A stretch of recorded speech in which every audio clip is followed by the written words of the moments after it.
Este seminario va a ser en inglés en un par de minutos. Quería saludaros en castellano, pero nuestros ponentes lo van a impartir en inglés por deferencia al ponente principal, el profesor Ziyaad Mahomed.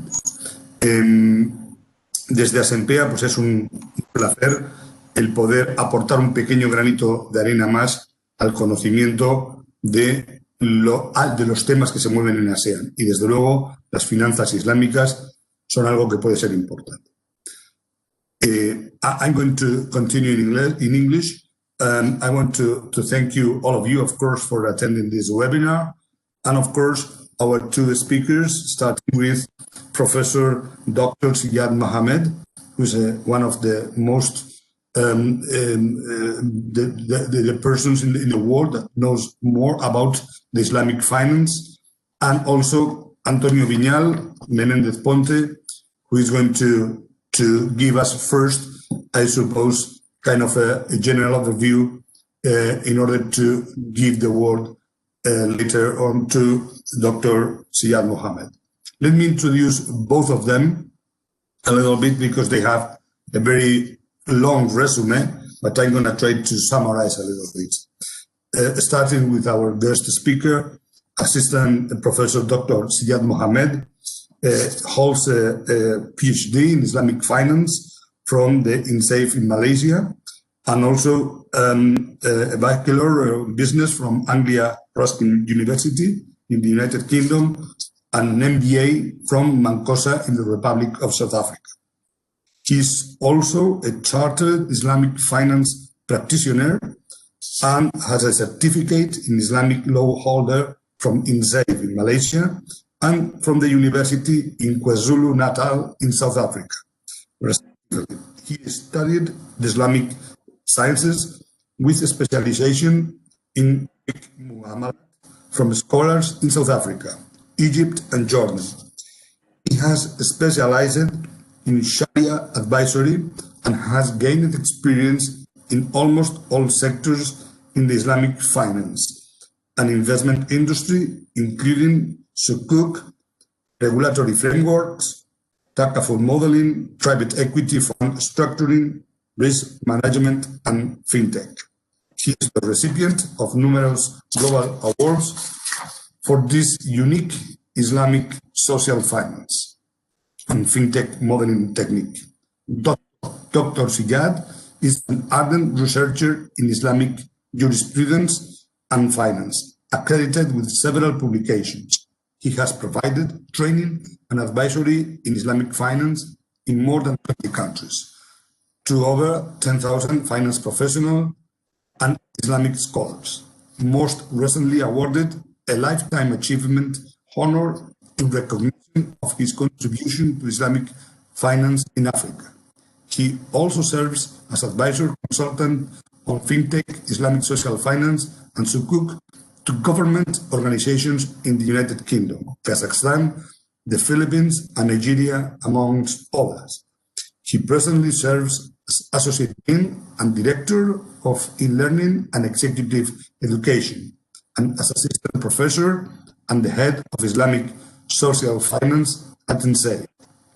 He specializes in Sharia, which, as you know, is the Islamic jurisprudence, Islamic social finance, fintech, and Islamic capital markets. He is also the chairman of the Sharia boards committees of HSBC Amanah in Malaysia, the Taj Bank, and the FBN Quest Asset Managers in Nigeria, amongst others. So this is a summary of the resume of our guest speaker. But before giving the floor to today's speakers, I'm going to also introduce Antonio Viñal Menéndez-Ponte, who is going to be our first speaker. He is a partner in the law firm AVCO Legal that all of us knows because they hold the general secretary of our association. He's at the same time the director of the Lisbon office, and he's an administrator at the Arbitration Council of the Spanish-Portuguese Chamber of Commerce. He holds a Bachelor in Law from the Pontificia de Comillas and a Master in Finance in Islamic Finance Practice for the INCEIF in Malaysia. So today we have the opportunity to understand a little bit more about Islamic finance. As I told you first in my Spanish introduction, Asempea wants not only to maintain our activity in the, let's say, upper level, in the sense of introducing the countries, saying general overviews of the countries. We want as well to go more inside sectors, opportunities, and the real understanding of the countries. If we are going to make business, or if we are doing businesses in ASEAN countries, it is extremely important that we understand what is behind Islamic finance. There are countries, Indonesia, almost they will be one of the main economies in the world in a few years, almost 300 million people, with a majority of Islamic, of Muslims. And Malaysia as well is also a very important place. But all over the region has a very important presence of the Islamic religion. So it's important to understand. Today we have the opportunity with two people that I consider a very important authority in this specific knowledge. So please, I think, Antonio, you are going to be the first to speak. Is that right? Antonio? Antonio, you are muted.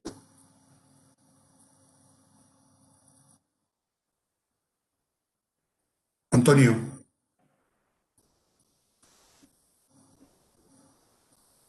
Antonio, we can't hear you.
Okay. I'm not sure. Can you hear me now? I still cannot hear anyone, I think. Antonio, you hear me? Can you hear me? Say, yes, now I can. Okay, I am very sorry. I don't know what's So, happened. Yeah, please. You are going to be the first. I was saying that you are going to be the first to sure, speak. Is that right? Please go ahead. sure, exactly. Thank you very much.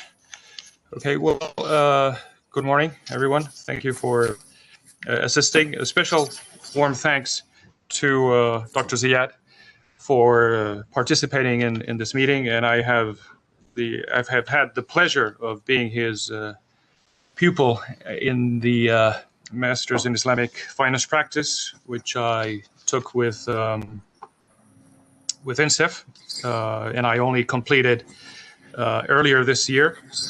And it was always a distinct pleasure to be part of his classes, and a fantastic balance of theory and practice. And it was always very, very illuminating. And obviously, thank you as well to Asempea for providing this opportunity to discuss a little-known issue in Spain, and an issue which has enormous potential. So I do hope that it will be worthy of note. And now, from my personal experience, I'll just briefly try to describe how my approach to this field came about.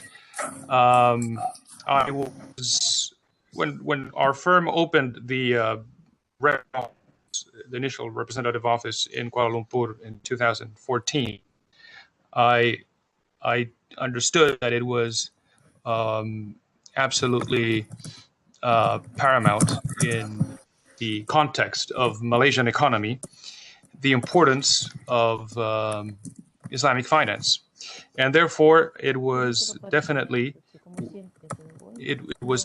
one of the most attractive features that I learned about at the time. And looking at how newspapers, media, and how Islamic finance was being highlighted constantly, it definitely became very clear, very apparent, the importance that Malaysia attached to Islamic finance.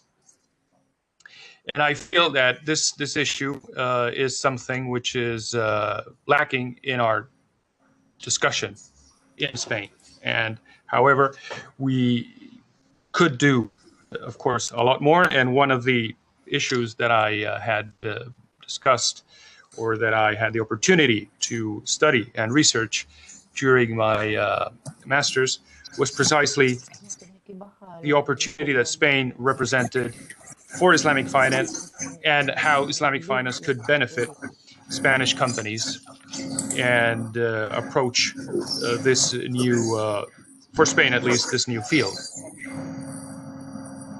Now, for some reason, the presentation is not yet on screen.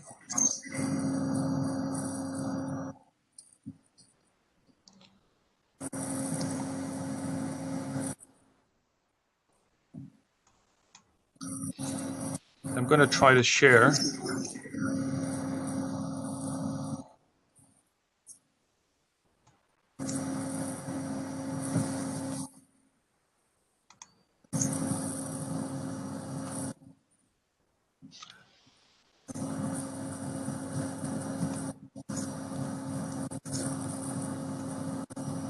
Okay, I hope you can see my screen. We can. Yeah. Great. So just move along then. I'll just try to highlight in the presentation some of the opportunities, advantages, and opportunities that Islamic finance might pose to Spanish companies. Now, first and foremost, I think it is worth noting the size of Islamic finance industry as a whole. So we're looking at an industry worth almost 3 trillion USD. So this would be in Spanish terms 3 billion, and representing a significant growth year on year from 2019 to 2018. And this growth is expected to continue throughout the next 4 or 5 years, and it will reach, as you can see, about 3.69 trillion USD in about 4 years' time. Coupled with the fact that the Muslim population represents about 25%, we can see that there is definitely a strong room for growth and improvement, especially considering that Sharia compliant assets represent less than 1% of total, and that even in Gulf cooperation countries, this represent 25%, and in Middle East, Africa, and South Asia, they represent just 14%. So again, there is definitely room for improvement. The industry growth basically owes itself to 2 countries in ASEAN, Malaysia and Indonesia, as well as the Gulf cooperation countries. Worth of note also is that Islamic finance is very much resilient, a word which isn't very fashionable these days, crisis resistant, because of its link and emphasis on real sector activities. A good example of this would be the Islamic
We cannot hear you, Antonio.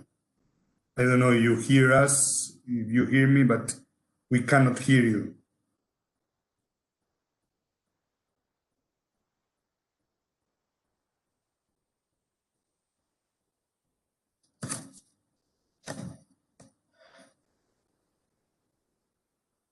I don't know if you're hearing me, if somebody hears me.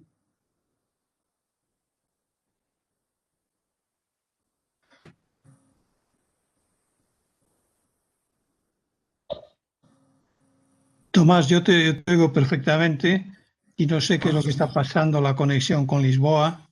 No sé qué diablo está pasando. No tengo ni idea. Well, maybe instead of being like this, maybe we can, I don't know if Dr. Ziyaad Mahomed is ready for the presentation, and we can then try to continue with Antonio. Dr. Ziyaad, are you ready for the presentation? Yeah, I am ready. It's just that this system, for whatever reason, keeps cutting off. So I'll have to make it really, really quick, because apparently I'm only allocated 3 or 4 minutes of audio at each time I connect. So I'm going to be really, really quick and give the floor to the more relevant and important presentation of Dr. Ziyaad. So I'll try to connect again and continue the presentation as intended. Okay. Okay. So, well, I try to get the presentation up once again. Nevertheless,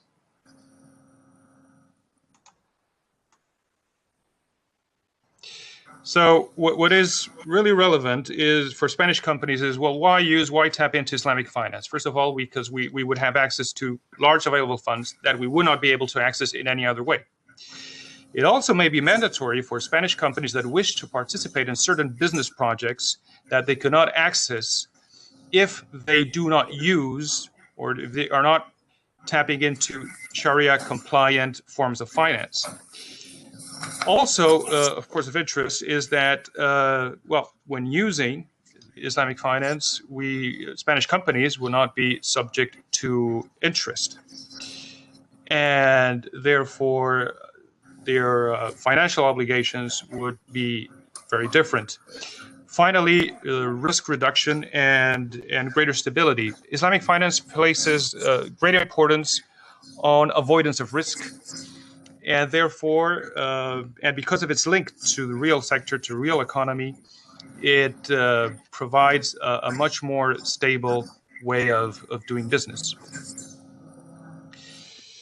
Now, the challenges for Spanish companies can be summarized as follows. First of all, it's a novelty factor, for sure. So they're not used to the terminology, they're not used to the requirements.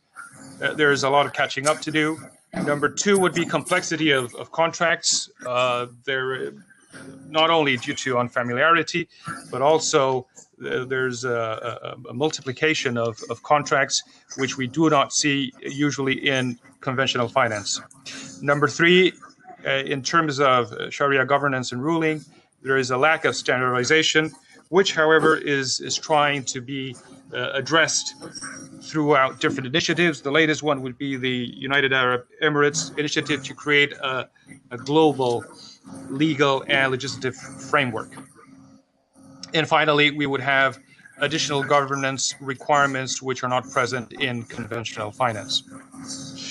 However, on the bright side, it is also worth highlighting that certain countries like Luxembourg, the UK are extremely active and have somehow created the way or have shown us the path how we could follow. And they have issued different sovereign sukuks over the years.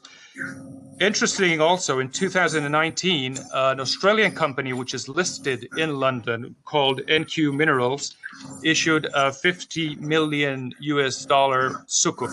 So again, something that could show us the way to follow. Challenges and opportunities for growth also from a Spanish perspective is the standardization, as noted, of Sharia rules, less paperwork. From a fintech perspective, young population, Muslim population is very young, greater accessibility, greater traceability opportunities through blockchain. Also, ESG goals are much in line with Sharia maqasid, or the objectives of Sharia, and green sukuk would be a very good example of this. Finally, digitalization for greater efficiency and better performance, and also Spanish companies are notably present in Gulf cooperation countries, and they have been commanding some of the flagship projects such as the high-speed train from Mecca to Medina and the Riyadh Metro line.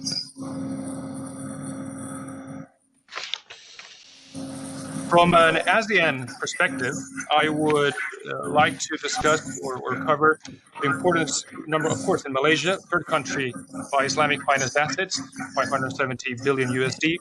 Indonesia, seventh country by total Islamic finance assets.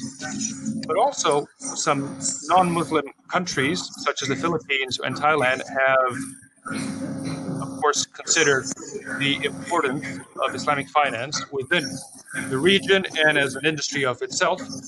And we've seen very recent developments, especially in the Philippines, with the Islamic Banking Act of 2019 and the Sharia governance framework just passed this year.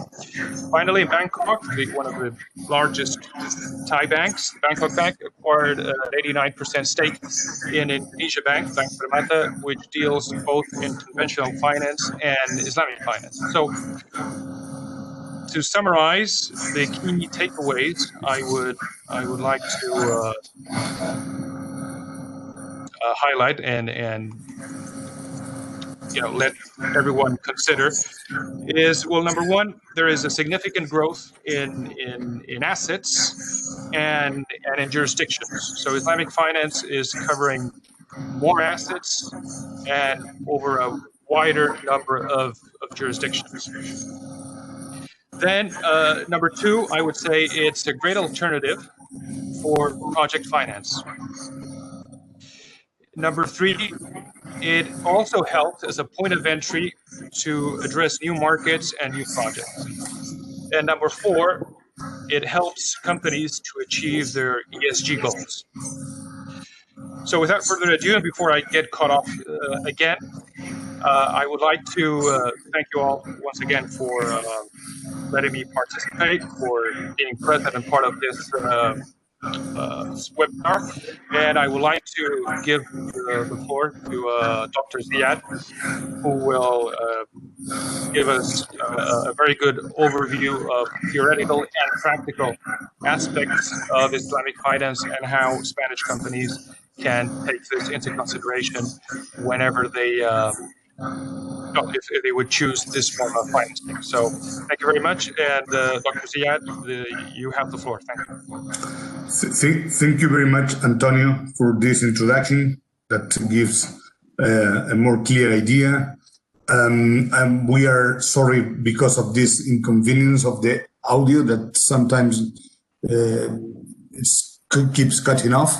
But well, I think that we will be able to transmit all these messages. So, Dr. Ziyaad, the floor is yours. Thank you very much. Thank you very much. It's certainly an honor to be here. Thank you to Asempea, and of course, the sincere gratitude to my dear brother, Mr. Antonio Viñal, alumni of INCEIF. He's doing us proud. As you can see, he's spreading the knowledge of Islamic finance. I think what we're going to be discussing today would be some, yes, theory and practice. We talk about that, but I would really encourage you to ask any questions, if you require any clarifications, because it's not a topic that can be covered in 30 minutes or even in 30 days. So we'd like to be able to customize what is most relevant to you. And if you could, perhaps just keep jotting those questions down as we're going along. So thank you very much. I'm going to now share my screen.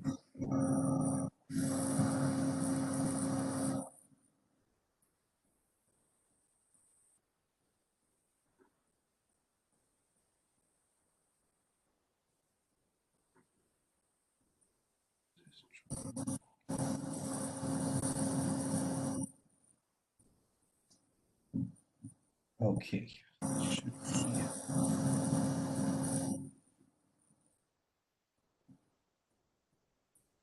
All right. I hope that is visible. Yes, it is. All right. So moving quickly into what we're talking about today, understanding the basic philosophy of Islamic finance and its application, looking at this concept of Sharia and how it integrates within financing, and then looking at some case studies, funding opportunities through Islamic investments and what would be required.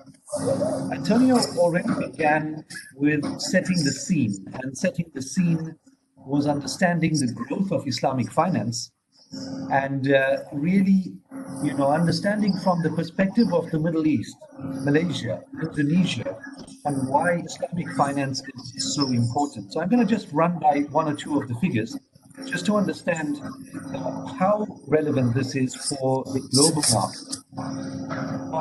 Firstly, we need to be able to place Islamic finance within a particular sector. And that sector happens to be the finance sector. It's not in the Islamic sector, it's in the finance sector, which means that it's a business initiative. It's a commercial enterprise. It's really focused on achieving profits, and that's what it is. It has no objective of Islamizing a government or regulation. It has no objective of being offered to Muslims alone. It has no objective of furthering any political agenda. It is really very much a commercial objective. And what stands to that reasoning is that Western countries that are sensitive when it comes to Islamic issues are not sensitive when it comes to Islamic finance. The United Kingdom has established a body to review Islamic finance way back in the time of Gordon, the previous treasurer, in fact, even before him, the exchequer before him. So you can see that there has been a concerted effort to establish Islamic finance within Western countries. The question is why? Well, it's because we want to be able to tap into a significant amount of cash and liquidity available in the Middle East. But also it is because the philosophy makes sense. It's a good business philosophy. It has a good ethical grounding, and it is really about sustainability, responsibility, and good ethics. So it does not go against what conventional finance might already be practicing. But there are some unique elements to Islamic finance, which we will talk about. Now, one or two quick numbers here. Islamic finance has been growing steadily. Even during crisis, it's been growing. If you look at 2006, 2007, the Islamic banking market globally was growing at 32% on average. 32%. After the financial crisis, it dropped to around 18%, but still maintained that consistency. And right now, you'd see that growth in different jurisdictions. So as Antonio has pointed out, the GCC, the Middle East, and Malaysia and Indonesia, South Asia, basically, lead the pack when it comes to Islamic finance. 91.4% of all Islamic assets are really focused around these regions, the Middle East, South Asia, and Southeast Asia. The IMF and World Bank are quite concerned about Islamic finance. Why? Because some countries refuse to use conventional finance at all. Sudan is an example. They have no interest within the country. All their banks are Islamic. And Iran is a similar scenario. So in order to provide funding or access funding, you would have to provide something that would be compliant. And here that big word that is being used often is Sharia compliant. Now, Sharia is not a bad word. Sharia simply means the Islamic law. It's just the jurisprudence. And you know the history, I'm sure, that Islamic law has been functioning well for the last 1400 years in a number of countries. And that implements even the economic principles, not just the social interaction or issues around worship, but in all matters, in all facets of life. Pakistan, interestingly, is an almost 100% Muslim country, but Islamic finance is only becoming systemic this year in 2020. Systemic meaning it will consist of more than 15% of the overall banking assets. Now, what does this mean? It means that all the countries that it exports to or imports from will now have to be cognizant of the fact that they would prefer Islamic finance letters of credit, Islamic finance guarantees, Islamic finance methods of import and export, and raising funds. So that is becoming a lot more mainstream, and it's growing exceptionally quickly in countries like Pakistan. Oman is new to the scene, and they have been growing probably at the height of it when compared to the other countries. And a quick graph, as you can see below, of what is the ratio of Islamic banking assets to conventional banking assets. Iran is 100%, Sudan 100%. And you can see, if you want to deal with those countries, then you have to be very aware of Islamic finance and how it works. So very quickly, a snapshot of Islamic finance philosophy. Now, it's really not that difficult to understand. I know something new is usually difficult at the beginning, but I assure you that if you want to understand it, you can understand it like football.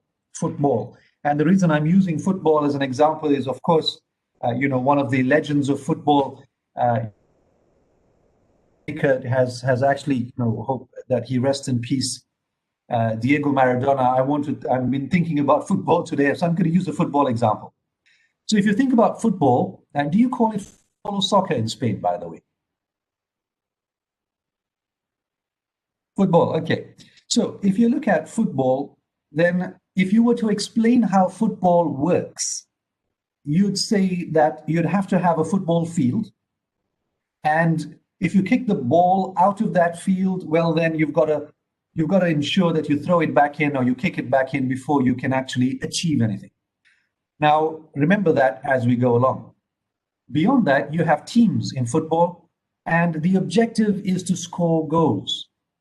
But if you were to explain to someone who didn't understand the game, how to play the game, then you'd simply say, well, first of all, it's football, meaning you cannot handle the ball, you cannot touch the ball. That's the first rule. So when you explain the game, you explain what you can't do. Why? Because there are so many things you actually can do, and you can't simply list all the permutations.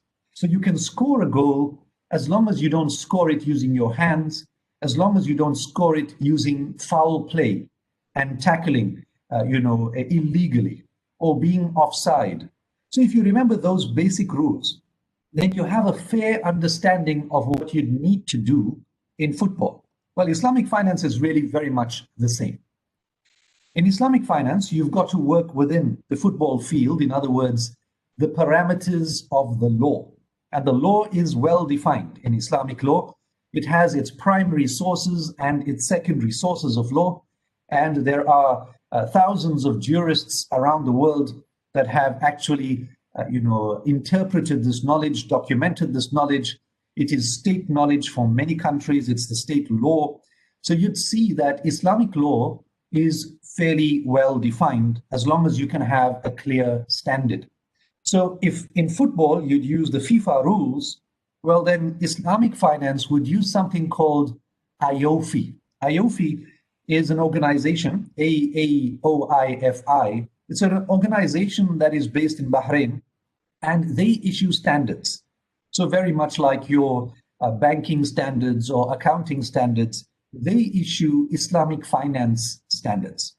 This allows for a global application of Islamic finance. That means that, if you're going to be practicing Islamic banking or interacting in the UK or France, it will be almost identical to the way you'd interact in Saudi Arabia or Pakistan. Malaysia has its slight nuances in terms of differences, but really 90 to 95% of all interaction will be based on these standards. So what do these standards really stand for? Well, the philosophy is that you can do whatever you want, as long as you stay away from what is prohibited. And what is prohibited is what causes harm. So you want to remove harm. You want to promote what is mutually beneficial. You also can only earn profit if you are willing to take the risk. Meaning, if you're willing to take the risk of loss, then you have a right to earn profit. So examples like fixed deposits at banks, where you place your funds in a fixed deposit and you earn an interest amount, irrespective of whether the bank has earned a profit or not, that type of transaction would naturally not be allowed. So there is this kind of risk sharing in Islamic finance. Can a contract hold water if it's designed in the Middle East and you need it in Spain? Well, contracts really define the roles and responsibilities and the conditions that the parties set upon each other. And this contract, according to the Islamic law, it is obligatory, compulsory for the parties to fulfill those conditions. So you cannot say, well, I've entered into this, but now that there's a default, I simply want to back away because the Islamic law doesn't allow it. That would not be allowed. You would have to enter into a contract which is legitimate, from an Islamic perspective in the beginning, and therefore you will be bound by all those rules and regulations. I'm often asked, what is the key difference between Islamic finance and conventional finance? Well, in a single sentence, I'd say money is not a rentable commodity. Very simple concept. You can rent assets, you can buy and sell assets that money can buy, but you cannot rent money, you cannot sell money for a profit if it is of the same currency. So it's a very simple rule. Everything else is built around it. This means that if you have money, you buy the asset, you can now enter into different transactions. You can sell the asset and make a profit. You can lease the asset and make a profit. You can enter into a partnership or an equity transaction like a joint venture and benefit from the dividends that are derived from this underlying asset or underlying project. In summary, these are the 5 key principles that you must have at all times in front of you to understand Islamic finance. Now, how is it used? Well, in Islamic finance, you wouldn't rent the money. In other words, you wouldn't receive a loan. You will receive an asset. If you want to purchase a motor vehicle, well, then you'd normally go to a bank and say, I need a loan to buy a car at an Islamic bank. The bank will sell you the car. They would not give you the money. And they would buy the car from the dealer. They would sell you the car at a markup, at a profit, and allow you to pay over a period. So that profit markup would be the benefit for the bank. In the case of trade, and if Spanish companies intend to do trade with the Middle East based on Islamic contracts, well, then that's how it would work. You could receive funding from the Middle East to buy goods and sell goods at a markup, but using particular Islamic contracts that are well defined and over the last 50 years have been practiced at some of the largest banks in the world, some of the largest, not Islamic, some of the largest conventional banks, like Lloyds, TSB, and HSBC. They've all used Islamic finance contracts to facilitate these types of transactions as well. Briefly, the sources of all of this law. Well, it comes from a set of primary and secondary sources. Now, you need authoritative jurists, scholars who can actually derive these laws, interpret these laws, and they are well known in the world today. They sit on Shariah boards. They sit on Shariah boards of all the major banks, conventional banks, UBS, Warburg, Credit Suisse, Deutsche Bank. They all have Islamic banking windows, and you'll have these authorities sitting in a committee or a board to verify whether transactions are compliant or not. So it has become mainstream. It's not just limited to the GCC or Malaysia. Now, all of these laws that you see, all of these sources, they've been made quite easy for us because, as I said, you have a standard of IOFI that presents to you what you can and cannot do. It's kind of a FIFA rule book, if you'd like to understand it that way. But there are very basic prohibitions. Number one, you can't touch the ball, remember, so therefore you can't touch interest from an Islamic finance perspective. Now, this means you can't receive it, you can't charge it, so you can't receive it in a fixed deposit, you can't charge it in a home loan or a motor vehicle loan, you can't charge it at all. So how does a bank make money? It has to buy and sell the asset to make the money. It can't simply rent the money itself to earn a profit. Next, you must remove ambiguity and excessive speculation within the transaction. So if there's a level of information asymmetry where one party stands to benefit and another party loses, well, then that will be impermissible from an Islamic perspective. You want to see justice and fairness. Both parties must be aware equally of what they're getting into, and they contract in a well-informed manner and removing excessive speculation. Now, business transactions are not 100% risk-free, nor are they 100% certain. There is a level of uncertainty, and this is allowed. This is allowed in Islamic finance. In fact, if it's not there, then you would have to question its compliance. What we are talking about is excessive speculation or excessive uncertainty. There can't be any gambling, and there can't be any unlawful products and services. So immediately, transactions that would involve what a Muslim cannot consume or use, that would not be allowed for financing, it would not be allowed for investments. And you'll see a bit later, that is the original screen, meaning if you are trying to finance or sell alcohol or pork-related products, naturally that would be out. But there's a balance in Islamic finance. It's always seeking that, two-dimensional approach, ensuring Sharia compliance, but also ensuring profit maximization. And that profit maximization has to be achieved in that Islamic legal paradigm. In other words, in football, you can't score a goal if the ball is out of the field. You've got to put the ball back in the field. In Islamic finance, you can't make a legitimate profit if you move out of the rules of the sources of law. So that FIFA rule book, you have to comply with that. And if you make a profit within that, great, that's yours to keep. But if you make a profit with outside that, you've got to give that away to charity. So from an Islamic finance perspective, we're constantly looking at the formative and the substantive compliance, the legal form and the spiritual form, meaning that the intention must be clearly expressed within the from conventional from that perspective. It just places an emphasis on that. I'm going to talk about investments now and financing now with regards to the screening and impermissible income. Perhaps that will provide you with some of the impetus of how to actually transact with the Middle East, with Malaysia, and apply specific Islamic finance techniques. Now, let's say you are in the hospitality business or infrastructure, property, whatever you might be. Antonio pointed out the transport example, the railway between Mecca and Medina, the Spanish, trains that have been used. Now, if you want funding to provide those type of trains and equipment, then what would have to happen is you would have to go through a Sharia screen. And that Sharia screen would be two-pronged, basically the business screen and then the finance screen.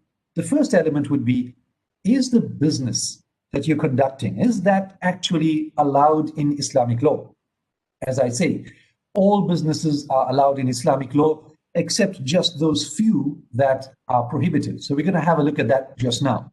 Next, you'd also be analyzed based on your finance or your financial statements, your financial position.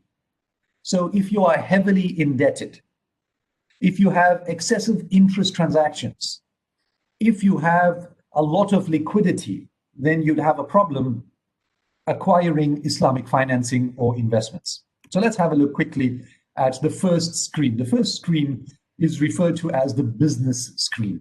In the business screen, any conventional banking, we've talked about liquor and liquor-related products, any entertainment, tobacco, anything that's harmful in any way, there's a clear list of it, and it's not something that's just thought up.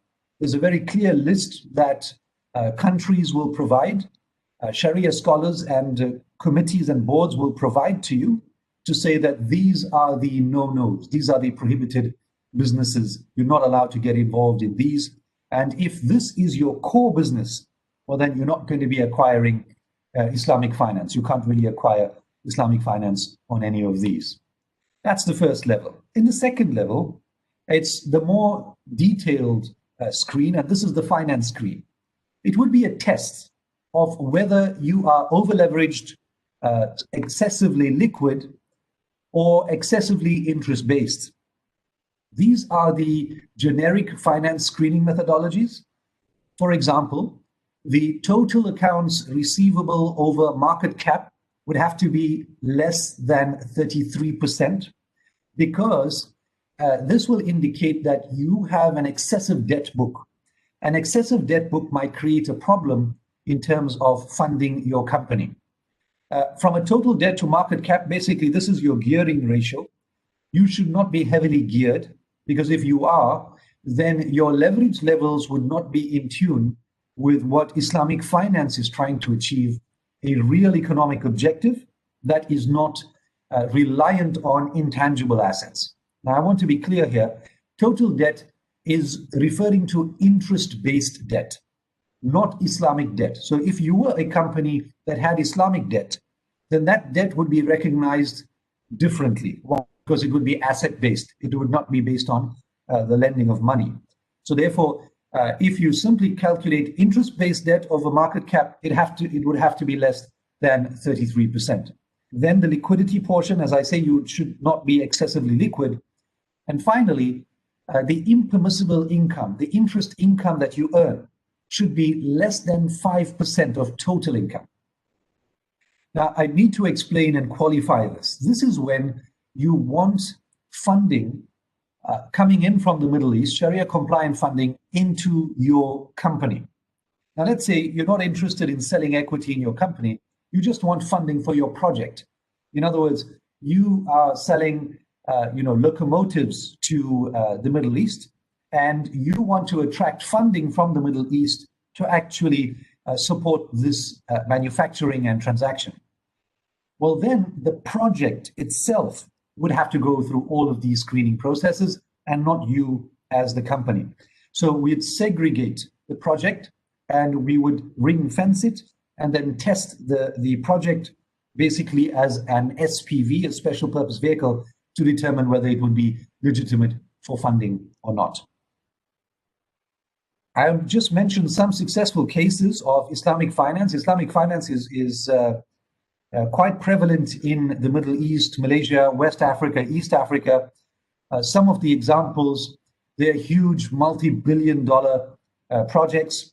The Putra LRT project in Malaysia, in fact, there's one even bigger than that.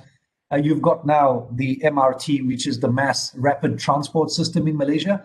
It's funded through Islamic funding, and the value of that is approximately 18 billion US dollars. I have been part of the structuring and approval of that process. Then you have the Hub River Power Plant project in Pakistan, the Zamzam Power Project it's called. So understand the variance here. You can actually fund infrastructure, you can fund railways, which is happening in Malaysia. You can fund renewable energy, which is happening in Pakistan. You can fund commercial apartment blocks, which is happening in the US. You can fund gas exploration, which is happening in the United States using Islamic finance. Petrochemicals and oil drilling, power projects in Saudi Arabia, aluminium in Oman, the airport in Kuala Lumpur, the Equate project in Kuwait. It just goes on. I mean, the amount of flexibility that Islamic finance offers is just, I cannot really explain it in a short presentation like this. I was hoping to just simply cover two brief case studies before I end, and then perhaps open the floor to questions. The first is the Emirates Airlines Sukuk, and I'm not going to get into the details of it. I just want you to understand the potential. So in the Emirates Airlines Sukuk, Sukuk is the Islamic version of a conventional bond. So this corporate wanted to raise funds to buy A380s, and they actually wanted to buy 150 of them. Okay, that order has now been reduced because of the situation we find ourselves in. But 150 A380s, we are talking about in excess of $100 billion. $100 billion. So initially, they issued $600 million bonds, which were tranches of the bigger 110 billion US dollar sukuk. So that would be the big program, and these would be the small tranches. Their objective? Simply to buy planes. Using a very, some call it elaborate. To me, it's quite simple. You just create a vehicle called the special purpose vehicle in the middle. And that special purpose vehicle would now buy an asset, which is the airplane, and then lease the asset out to Emirates Airlines over the period. And then there would be the service costs, etc., that would take place. And finally, there would be that exercise price to close that bond, to close that Islamic bond. In this way, you'd complied with the Sharia because there's a real asset. There's no interest because it's true leasing of the asset. And all the other elements of a traditional bond would be there. In other words, it would be rated. It would be available for trade in the secondary market. It would be listed. It would go to continuous rating on a yearly basis. And everyone from S&P or Fitch, everyone would have the opportunity to rate such an instrument. So it becomes a mainstream instrument, although it is Sharia compliant. Now, this type of instrument would quickly attract Middle Eastern investors and start sweeping up all of those petrodollars available for investment. So here, I mean, as I say, the permutations are vast. You would have to suggest what your particular, problems or challenges are in funding, and perhaps we can just give you some ideas of how Sharia compliant funding would apply. I'm giving you a very different version now. Etisalat is the major communications telecom provider in the Emirates. They use airtime vouchers, and they've something intangible, and that's the point of this discussion. It doesn't have to be, a real plane, and it can actually be something which you can calculate as airtime on cellular phones and mobile phones. So they used a project financing deal to actually securitize airtime vouchers, $2.85 billion worth, and then that was used to fund the infrastructure and develop the Emirates Etisalat company. Malaysia used a similar structure with Axiata, and there are many other examples of this throughout the world. I'm just highlighting some of the more famous versions. So as you can see, the potential for Islamic finance and the use of Islamic finance is really vast. It's a huge topic, and I don't know when to stop talking on the topic. It's best for me to just, pause here and perhaps open the floor, and then, you're welcome to drive this conversation in any way that's most beneficial to you. Thank you very much for the opportunity. Thank you very much. Thank you very much, Dr. Ziyaad. I received a few questions. All of the comments have a common ground. There is knowledge. I mean, the people didn't know about this. A lot of the comments is that it's new for them, or at least it's new for the Spanish companies joining this seminar. And I can tell you that myself, being also part of a company here, having activities all over the world, I must confess, this is the first time I understand a little bit what's going on in Islamic finance. So the first question is taking into account that, once again, I suppose that there is a lot of things to go in depth in order to understand this, is where to knock. I mean, how to access this finance. I mean, for a company that understands that in principle their product is, let's say, is not forbidden, if they understand that it could in principle be an Islamic financial product, where to knock, how to access this finance is the first question. In fact, I think that Antonio would be better suited to answer that question within the Spanish environment. I leave it to him, and if there's anything, I'd fill up from there. Well, thank you, Professor. Indeed, that would be a distinct challenge because, well, number one, Spanish banks have little contact or very little knowledge and expertise as well in the field of Islamic finance. And they would have to rely on their counterparts in the Middle East or in Southeast Asia that would be available to structure these deals. So Perhaps I would definitely recommend and suggest bringing on board expert consultants in Islamic finance as a number one, to help structure the deal. What is the purpose of the company and how to best achieve these purposes? Number two, get in touch with the appropriate bank, depending, of course, on the jurisdiction that the Spanish company would be working on. And this could be a pool of banks, in a Islamic version of the syndicated loan, or a single bank at the same time.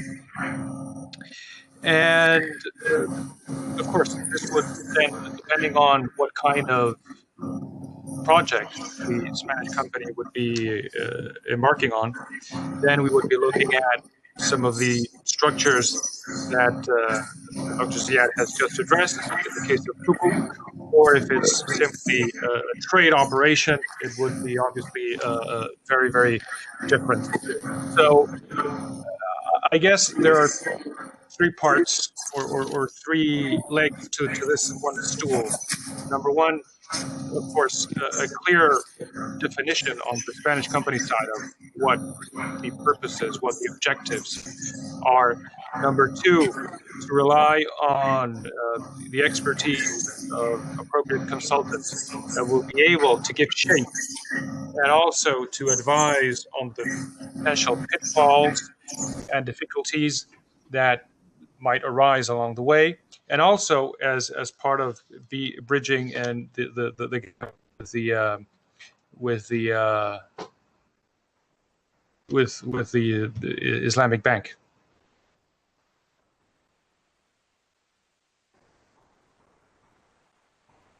I don't know if, yeah. I don't know if you can hear me, but yeah, you can hear me. Antonio, yes, I don't know if can you hear me now? Yes, yes. Okay, good. So I was saying, one again, Spanish company, consultant company, and finally the bank that will, of course, be available for the providing the finance. But again, there has to be a link and that will provide a deep understanding of the issues to the Spanish company, namely its finance department, and best advised on how to provide that kind of information, both in terms of the strictly financial aspects and also in terms of the Sharia governance. Yes. While you were, please, can you, the one in the economy, can you disconnect your...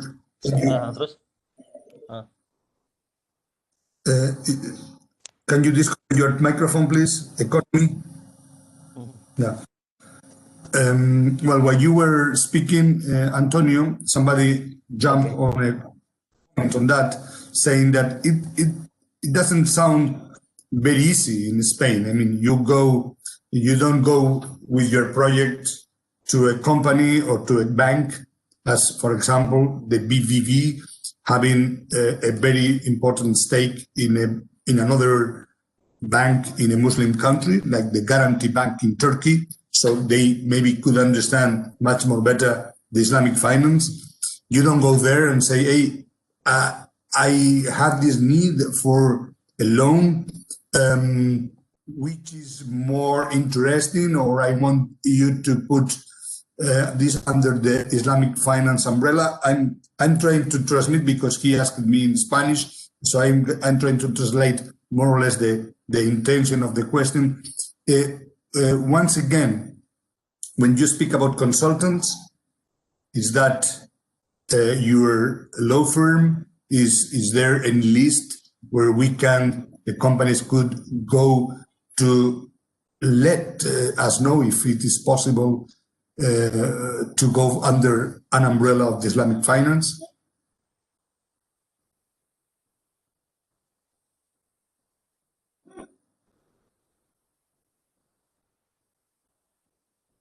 I don't hear you, Antonio.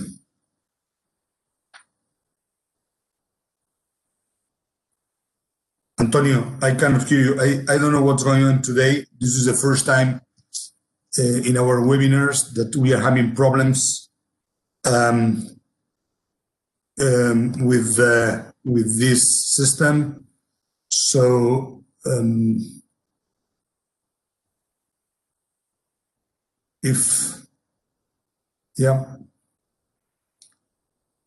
don't know if you can hear me, if somebody can hear me.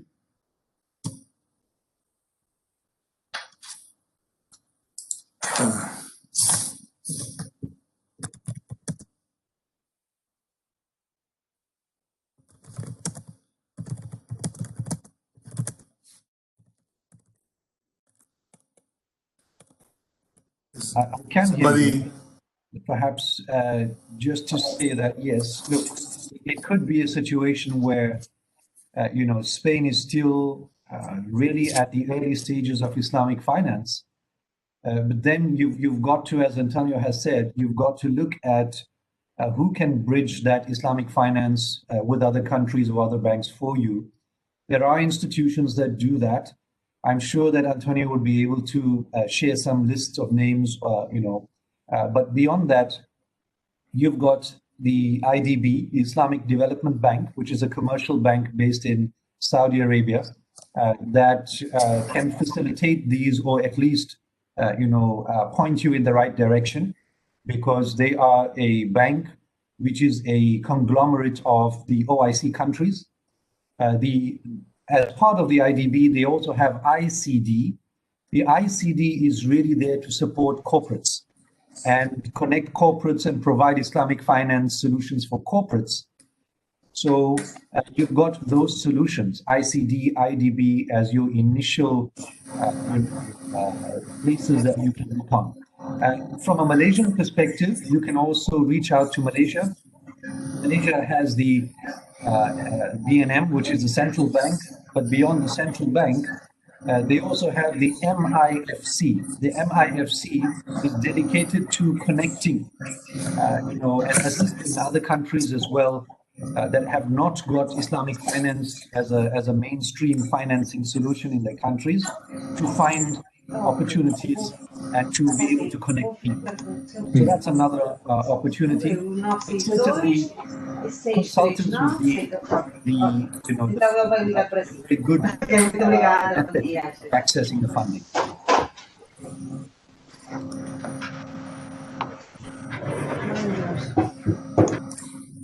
Yeah. Professor Ziyaad, can you continue, please? I ask once to the people to silence their microphones. It seems that they don't hear me because they keep on jumping there. Okay, please, Professor, can you continue?